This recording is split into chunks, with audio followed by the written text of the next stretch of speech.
What's going on, people? We are Tottenham on tour. We are taking over still whilst Ben and Simeon are enjoying Ben Stagdo. So I'm here once again with my partner in crime, the two Brians. Brian What's up, Island, people? how are we doing? I'm doing well, sir. Good to see you again and good to be here again. And yeah, looking forward to the chat. And today, I think people will be able to guess the topic this time again. It is Eric Dier, who came up this season or a few weeks ago saying that he thinks that this season has been his best season in a Spurs shirt. So quite a lot to talk about. Obviously, he's been here for a considerable amount of time. One of Poch's first signings, made his debut for West Ham. And I'm going to pass over to you, Brian, because you can tell a lot more about that game than I can. Yeah, it was it's an epic game. It's an epic memory for me in my my Spurs journey. I was for my 40th birthday, so 7 years ago now. So this is 2014-15 season. I was lucky enough that my girlfriend Nina got tickets to go to watch Spurs away at West Ham, and we got them through Toronto Spurs, which well, at the time was Spurs Canada, but some folks there helped us out quite a bit to get the tickets. Went over there, went to Upton Park, and I mean, you know, when you go to an away game in the Premier League, it is levels. I mean, a home game. I've been to the Lane a few times, and I loved it. Of course, the White Hart Lane was amazing, but being in an away end at a rival in the intensity that goes on, it was incredible. And of course, the reason I'm talking about this is because Pochettino's first game for the club, first like actual game, was a season opener, August 16th, which is actually my birthday that year.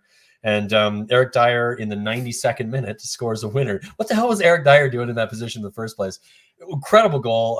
You know, he dekes around the keeper, slots it in with his left foot, and it was in the away end, and everybody just went absolutely nuts. And it was, of course, my first experience at a Premier League away game, and you know, limbs everywhere. Like you could see by the smile on my face. It was we just sang songs for like 45 minutes afterwards because we didn't want to leave, and of course, you know, West Ham getting battered everywhere they go. It was class, absolute class, and that was my first moment with Eric Dier, and I've been a fan of his ever since. I mean, obviously he's had ups and downs, and I've been critical of him when need be, but he's been a good servant for the club.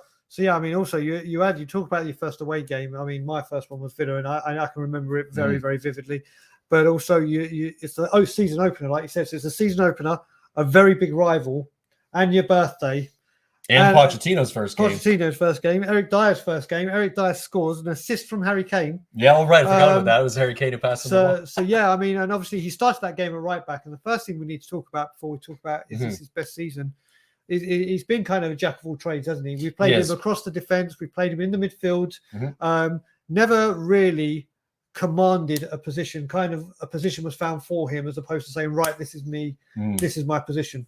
Yeah, versatile player. I think the thing about Eric Dier, and sometimes this happens with a lot of players, where they end up being too much of a utility player, and rather than being able to focus on one position, and they end up maybe getting lost in their own sort of growth as a player in that scenario. And I think that maybe happened to Dier a little bit because he was, you know, plopped here, plopped there, plopped here. But we'll get into sort of, you know, what you think his best season was, and I do think that season was really what made him, you know, who he's become as a player. So, but yeah, I think difficult thing to do as a player is to be, you know, jumping around all different positions and not have a focus. Yeah, I mean, so let's get into the nuts and bolts of it with what Eric Dier said. Now, for me, this season, for me personally, hasn't been his best season. I thought he was fantastic in that 15-16 season where he played in the midfield with Dembele and then slid back in to help Toby and Jan in that back three. I think game that really stands out for me is when we beat Man City 4-1. Beginning of the season, he scored that daisy cutter that went in off the post. I think he was instrumental. I think that season, that's when the I Love Eric Dier Love Me started. Yeah, I went to a lot of games that season, and I thought, you know what, we really, really have found the position for him, and this is where he's going to cement his Spurs future. Obviously, that ended up with him going to Euro 2016, which was awful for England. But obviously, he scored that wonderful free kick against Russia. That's true. And I mean, I must admit, I was with a few mates watching that game quite close to my birthday. Surprised as well. And yeah, well, as soon as you stepped up to take the free kick, I was like, what the hell? Yes, well done there. I knew you could score from there.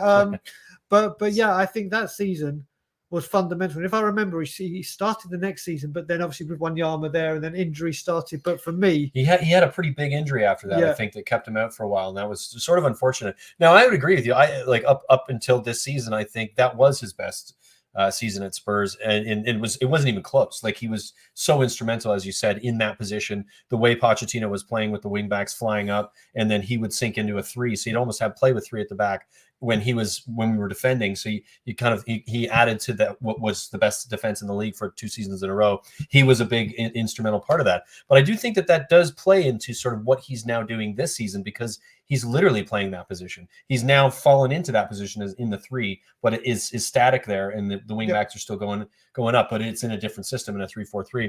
I think this season is a bit better, and the reason I think that so far, and again, the season's not over, but it's close enough to make this assumption, is his leadership. He has way less mistakes than he used to make, and that was always the problem with Eric Dier. For anybody you ask, he's like, "Oh, Eric Dier will have 90 minutes of a great football, and then 2 minutes he'll have a brain fart." Those brain farts that this season have gone. I don't think I've seen one. I think maybe he's made an error, but players make errors. It's not the sloppy ball over the head error, and he looks like he doesn't know what the heck's going on around him. He's leading the team. He's controlling what's going on across that line. Now, of course, he's struggling a little bit on free kicks, and I think the defensive line is, and that's kind of where there's one maybe downfall in this season. But for me, his confidence and his ability to lead the defense and makes everybody in front of him more comfortable, and it also makes the guy behind him more comfortable in Hugo Lloris. So for me, he's more important to the team this season than he was in that season. See, there's so many points in that I agree with. I think, and the same with me, with you, right? It's a hard one because they're different positions, but yeah. So the thing I've got to say, I mean, the one mistake I can remember him doing, and I still don't know how he did it, was obviously that own goal against Newcastle. Oh God, where he went to header it, went on his knees, and I don't even know the science of his body getting in that position. When it comes to the mistakes being eliminated, I put a lot of that down to being with a back 3. So if he does make a mistake, he's got that added insurance policy. But what I have to agree with completely is his maturity, his communication, his leadership. Yeah, they have all been improved. So those elements that he's added to the game have shone through. Have I convinced you then? I won't go as far as convinced. I mean, can you imagine we put a hybrid of those 3 and then the defensive midfield season?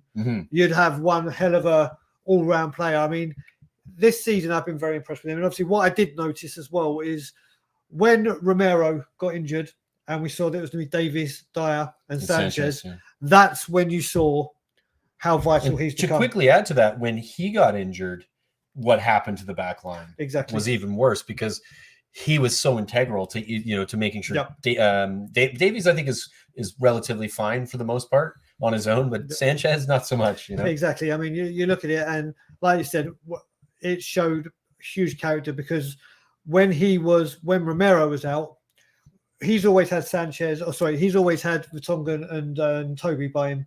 So when you got them to either side of you, you're like, right, makes it a bit easier. I can relax. These guys will see me through the game. I can know what I'm doing. These 2 are so good. I don't have to be the demanding one or the commanding one, because them 2 will do it for me. Yeah. And then obviously once Romero went out, and it was like, right, you got Sanchez, who I have been a fan of and did well to start off Sanchez with. Just needs a player to dictate what he's going to do. And when you take that out, you take Eric Dier out of that defense, that kind of happens to the whole. Even Romero gets a little bit lost. And that could even be a language thing. I don't know that that's necessarily a quality thing. I mean, it's not a quality thing. We know how good Romero is, but when Dier is taken out of that defense, everybody's worse.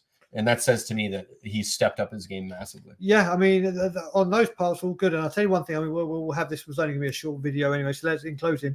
What I've got to understand is why we don't have him taking free kicks.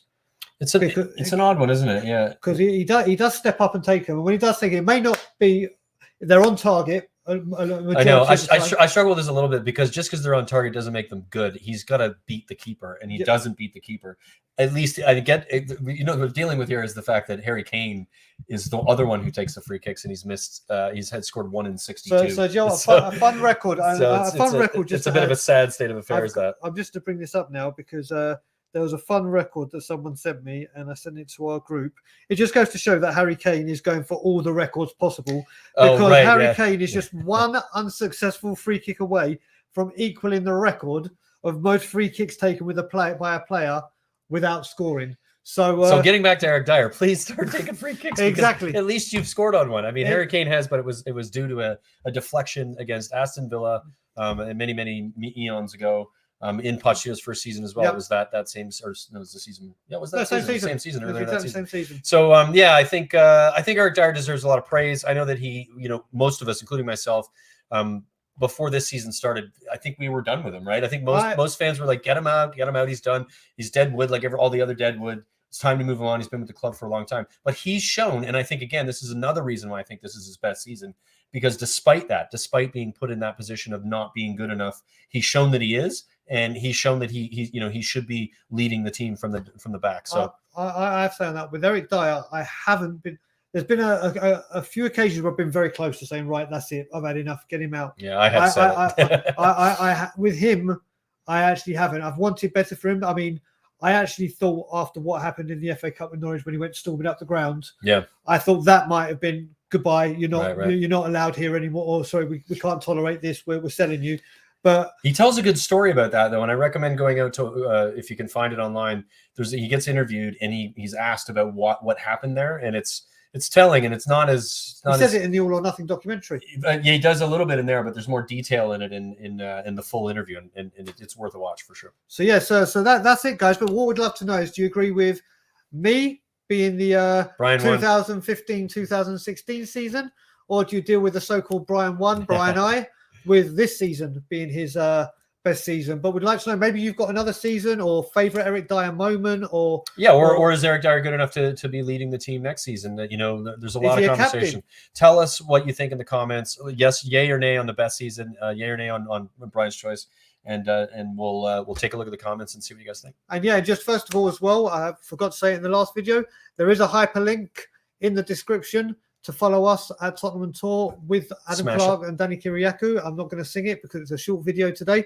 But yeah, we've really enjoyed doing the We Are Tottenham TV takeover. It's been a pleasure. There's hopefully a couple more pre-recorded videos for you to enjoy. But like I said, you can find us at Tottenham on Tour. And I hope you've enjoyed the content that we've been putting out. Like, comment, and subscribe. And as always, come on, you Spurs.